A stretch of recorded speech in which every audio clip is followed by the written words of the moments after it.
Guys welcome back my channel reaction वाली मोहिनी के channel पे आप सभी का स्वागत है। सो गाइस कैसे हैं आप लोग? उम्मीद करूँगी आप सभी बहुत ही ज़्यादा अच्छे होंगे, स्वस्थ होंगे। सर्दियाँ शुरू हो गई हैं तो बस मैंने सोचा कि आप लोगों के लिए प्यारा सा वीडियो बना दिया जाता है। तो आज मैं बताने वाली हूँ, मतलब एक बताने वाली नहीं हूँ, मतलब एक ऐसी चीज़ पे रिएक्शन करने वाली हूँ जो कि छठ पूजा क्या है। तो इसमें मनोज शुक्ला जी ने कुछ अपने शब्दों में कुछ चीज़ें बताई हैं। शब्दों में हम कुछ सुनते हैं और कुछ ज्ञान मिलने वाला है आपको इस वीडियो से। तो पूरा वीडियो देखिए और आपको बहुत कुछ अलग सी चीज़ें जो नॉलेज में मिलेंगी। तो उम्मीद करूँगी कि आपको ये वीडियो बहुत अच्छा लगे। सो रिक्वेस्ट है आपसे कि वीडियो पूरा देखें, आपको बहुत कुछ जानने को मिलने वाला है आज के इस वीडियो में।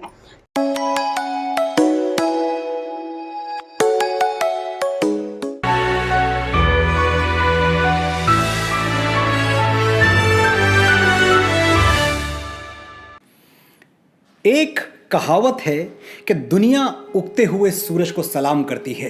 We salute the rising sun. अंग्रेज भी कहा करते थे कि ब्रिटिश राज्य में सूरज कभी अस्त नहीं होता। एक कव्वाली भी सुनी है, चढ़ता सूरज धीरे धीरे ढलता है, ढल जाएगा। ऐसा लगता है जैसे सूरज का ढलना कमजोरी का प्रतीक है, कोई गलत बात है, खराब बात है, अशुभ है। यूरोप और अरब के देशों में ऐसा मानते होंगे, हम भारतवासी नहीं मानते। हम डूबते हुए सूरज को भी पूछते हैं। हमारे लिए पश्चिम में अस्त होता सूर्य उतना ही श्रद्धेय है जितना पूर्व में उदय होता हुआ सूर्य, क्योंकि सूर्य देवता है और दिशा बदलने से देवता के लिए हमारा भाव नहीं बदल जाता। बड़ी बात है सूरज का सूरज होना, तेजो राशि जगत पते होना, सृष्टि और जीवन का आधार होना। सूरज हूं, जिंदगी की रमक छोड़ जाऊंगा, मैं डूब भी गया तो शफक छोड़ जाऊंगा। हर साल दीपावली के छठवें दिन, तिथियों की भाषा में कहूं तो कार्तिक शुक्ल पक्ष की छठवीं तिथि को 30 करोड़ भारतवासी अस्त होते हुए सूर्य देवता के आगे नतमस्तक हो जाते हैं और अगले दिन सप्तमी तिथि को उगते हुए सूर्य को अर्घ्य देते हैं। भारत की नस नस में बसा हुआ यह त्योहार छठ पूजा कहलाता है और दुनिया भर में मनाए जाने वाले बड़े से बड़े त्योहार का संगीत फीका पड़ जाता है जब यूपी, बिहार, झारखंड की माताएं अपने बेटे बेटियों की लंबी उम्र की कामना करते हुए एक स्वर में गा उठती हैं कि कांचे ही बांस के बहंगिया, बहंगी लचकत जाए, होई न बलम जी कहरियां, बहंगी घाटे पहुंचाए। मैं समझता हूं इतना करुण, इतना संवेदनशील, इतना मन को छू लेने वाला, इतना माटी से जुड़ा हुआ और इतना भावना से भरा हुआ गीत शायद ही कोई दूसरा हो। छठ माता कौन हैं, इसके बारे में अलग अलग धारणाएं हैं। पुराणों में नवरात्रि में पूजी जाने वाली मां कात्यायनी को ही छठ माता कहा जाता है। सनातन धर्म में उन्हें भगवान ब्रह्मा की मानस पुत्री माना गया है। मानस पुत्री यानी वो बेटी जिसके जन्म में शरीर की कोई भूमिका ना हो, मन से मन का मिलन हुआ, तरंगे टकराई, ब्रेन की एनर्जीज मिल गई और संतान का जन्म हो गया।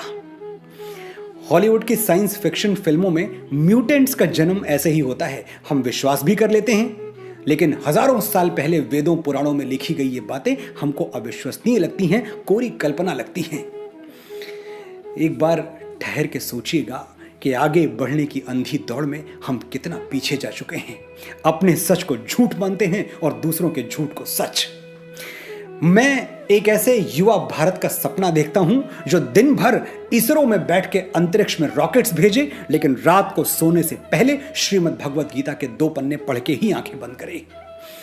मॉडर्न होने का मतलब मूर्ख होना नहीं है। और विश्वास मानिए, अगर हम अपने रीति रिवाजों से, अपनी संस्कृति से, अपने ग्रंथों से, अपने पूर्वजों से कट गए तो हम में और खूंटे से बंधे हुए एक जानवर में कोई अंतर बाकी नहीं रह जाएगा। हम पशु होकर संतुष्ट हैं या प्रभु होने की यात्रा पर निकलना चाहते हैं, यह निर्णय हमें आज लेना होगा, अभी लेना होगा, वरना बहुत देर हो जाएगी। वापस लौटते हैं छठ पूजा की ओर। यह पूजा पहली बार कब शुरू हुई थी ठीक नहीं कहा जा सकता, लेकिन ऐसे उल्लेख मिलते हैं कि महाभारत काल में द्रौपदी छठ माता की पूजा किया करती थी। बिहार का एक जिला है भागलपुर, महाभारत काल में इसे अंग देश के नाम से जाना जाता था और इसके राजा थे सूर्यपुत्र कर्ण, अंगराज कर्ण। कर्ण भी छठ पूजा किया करते थे, ऐसा पढ़ने में आया है। अब कर्ण तो थे ही सूर्य के पुत्र, तो सूर्य उपासना और पिता की उपासना कर्ण के लिए दोनों का एक ही अर्थ था। कहते हैं उस दिन कुरुक्षेत्र में जब अर्जुन के तीरों से बिंधकर कर्ण वीर गति को प्राप्त हुए तो आकाश पर चमकता हुआ सूर्य रो पड़ा।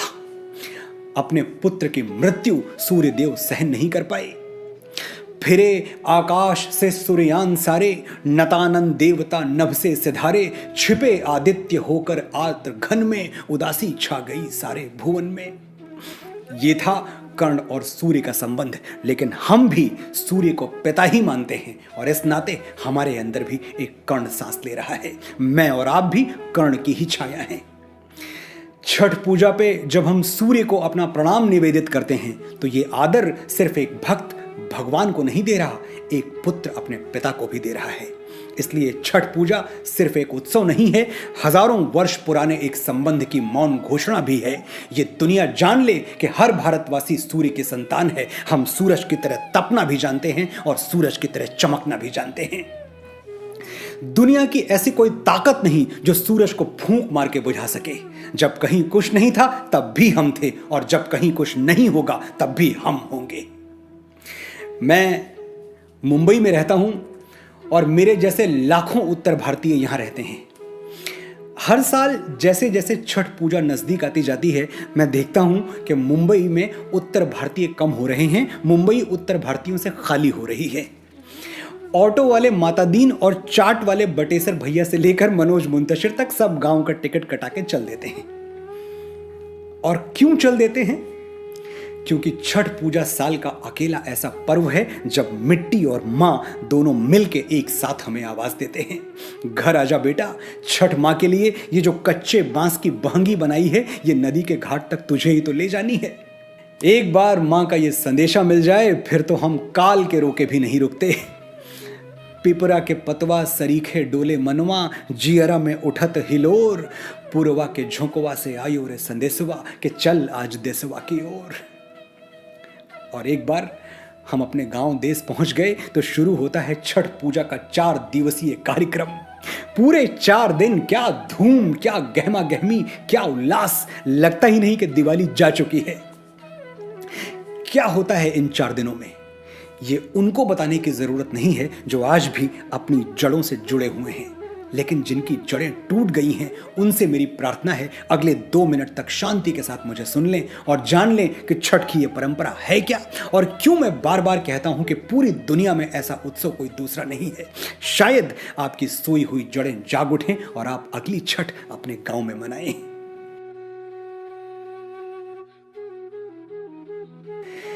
छठ का पहला दिन, इसे कहते हैं नहाए खाए। पूरे घर की अच्छे ढंग से सफाई की जाती है, घर के सभी लोगों को सात्विक भोजन परोसा जाता है, सारा ध्यान सिर्फ पवित्रता पर होता है। छठ के दूसरे दिन लोग साफ किए हुए चौके बर्तन से छठ का प्रसाद बनाते हैं। छठ का प्रसाद सुनते ही अगर आपके मुंह में पानी आ गया तो आपका कोई दोष नहीं है, मेरा भी यही हाल है। ठेकुआ, अब क्या बताएं ठेकुआ क्या होता है और कैसा होता है। मैदे और बेसन में गुड़ मिलाकर ठेकुआ बनता है और उसका स्वाद देवराज इंद्र के स्वर्ग भोज में भी नहीं आएगा, यह बात मैं विश्वास के साथ कह सकता हूं। ठेकुआ जितना खस्ता बने उतना अच्छा। मेरे बहुत सारे ऐसे दोस्त हैं जो एक ठेकुआ के लिए 56 प्रकार के व्यंजन छोड़ सकते हैं। ठेकुआ बनाने के बाद शाम को एक विशेष पकवान बनाया जाता है जिसे लौकी दाल कहते हैं। अब देश के अलग अलग भागों में इस लौकी दाल का रंग रूप बदल जाता है, कहीं यह लौकी दाल है तो कहीं गुड़ वाली खीर यानी बखीर। तो जम के लौकी दाल खाओ और अगले दिन के निर्जल व्रत के लिए तैयार हो जाओ। पूरे दिन पानी की एक बूंद भी नहीं मिलने वाली। ये जो निर्जला व्रत का दिन है यही छठ का मुख्य दिन होता है। दिन भर पानी के दर्शन नहीं होते, होंठ रेगिस्तान की तरह सूख जाते हैं और इन्हीं सूखे हुए होंठों से अपने बेटे बेटियों के लिए माएं ऐसे ऐसे गीत गाती हैं कि आंखें भीग के गंगा जमुना हो जाएं। पहले पहल हम कैनी छठी मैया व्रत त्योहार, करिहा क्षमा छठी मैया भूल चूक गलती हमार। सबके बलकवा के दीहा छठी मैया ममता दुलार, पिया के सनैहा बनैहा मैया देहा सुखसार। ये गीत छठ का व्रत रखने वाली एक ऐसी महिला गा रही है जो व्रत तो है पर व्रत के सारे नियम कानून नहीं जानती। वो भोलेपन से अनजाने में हुई भूल चूक के लिए छठ मैया से माफी मांग रही है और छठ मैया उसे माफ भी कर देंगी, क्योंकि इस त्योहार में श्रद्धा रखने वाले के लिए कोई कर्म कांड नहीं होता, ना कोई मंत्र, ना कोई पूजा पद्धति, ना कोई पुरोहित, ना कोई यज्ञ हवन। जिसे पूजा पाठ कुछ भी ना आता हो, यह त्योहार उसके लिए भी है। फिर नदी या पोखर के किनारे मिट्टी की बेदी बनाकर उस पर आटे से चौका पूरा जाता है। बेदी के चारों कोनों पर ताजा गन्ने या ऊख के पौधे को गाड़ दिया जाता है। देखिए, ये है वो पौधा, एक अंश है, एक हिस्सा है उसका, पर है ये ऊख, गन्ना।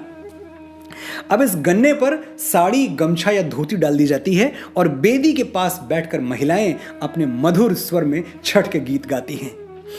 भोजपुरी, मगही, मैथिली, अंगिका, विज्जिका जैसी ठेठ लोक भाषा में रचे गए गीत ही छठ पूजन का मंत्र हैं। और जिस श्रद्धा, जिस आस्था के साथ छठ का निर्जल व्रत कर रही महिलाएं इन गीतों को गाती हैं, मुझे नहीं लगता कि छठ के दिन इन गीतों की शक्ति वैदिक मंत्रों से कोई कम होती होगी। बेदी पर लगाई गई ऊख छठ मैया हैं, कहीं कोई और प्रतिमा नहीं, कहीं कोई और पद्धति नहीं। छठ के अंतिम दिन यानी सप्तमी तिथि को एक पहर अंधेरा बाकी रहते ही लोग अपने घरों से निकल पड़ते हैं अपनी बेदी तक पहुंचने के लिए। पिछली शाम की तरह ही बेदी के पास बैठकर गीतों से और प्रसाद से छठ का पूजन करते हैं और सूर्योदय की प्रतीक्षा करते हैं। छठ के घाट पर न कोई अपना होता है, न कोई पराया, न कोई जात, न कोई पात, न छुआछूत, न ऊंच नीच। सभी लोग हर बेदी पर जाकर प्रसाद मांगते हैं, अपनी बेदी के साथ दूसरों की बेदी पर भी सर झुकाकर आशीर्वाद लेते हैं। छठ के घाट पर सामाजिक विभाजन की वर्जनाएं टूट जाती हैं। सबकी एक ही पहचान होती है, सब छठ मां के बेटे बेटियां हैं। वो दिन ऐसा होता है जब कहीं कोई छोटा बड़ा और अमीर गरीब नहीं दिखाई देता, दूर दूर तक सिर्फ एक चीज दिखाई देती है, मनुष्य और उसकी चमचमाती हुई मनुष्यता। जितने निष्पाप, भावुक, प्रेम से भरे हुए, समरस हम छठ के अंतिम दिन होते हैं, अगर वैसे ही साल के 365 दिन रह पाएं तो भारत को विश्व गुरु बनने से और वसुधैव कुटुंबकम का हमारा स्वप्न साकार होने से कोई रोक नहीं सकता। छठ माता आप पर कृपा करें, आप सुखी हों, समृद्ध हों, और इस बार छठ पर अगर गांव नहीं गए तो अगली बार जरूर जाएं, क्योंकि मां और माटी की पुकार अनसुनी नहीं की जाती। नमस्कार।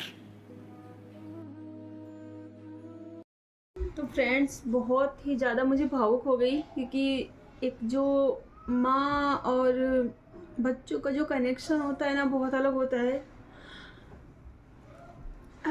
और है ना मेरे पास भी, और बहुत अच्छा लगा। ये बच्चों के लिए व्रत है, उपवास है, तो बहुत बढ़िया है। और हर बच्चा, मैं दिल से चाहती हूँ कि जो भी पेरेंट्स हैं, जो भी बच्चे बाहर रह रहे हैं और अपने माँ बाप से कभी दूर ना हो, अटैचमेंट उनका बना रहे। और बहुत अच्छा लगा और बहुत अच्छा नॉलेज मिला। Thank you so much Manoj Shukla ji, काफ़ी अच्छा लगा आपका ये वीडियो देख के। और मतलब बस आप लोग को कैसे लगे वीडियो प्लीज़ मुझे बताइए। मैं कुछ कह नहीं पाऊँगी, शायद आपने पूरा रिएक्शन देखा होगा तो समझ गए होंगे हमारे इमोशनल और हमारी चीज़ें, तो मैं कुछ कह नहीं पाऊँगी। सो मिलते हैं नेक्स्ट वीडियो में। Bye bye, take care, love you मेरी प्यारी सी फैमिली। और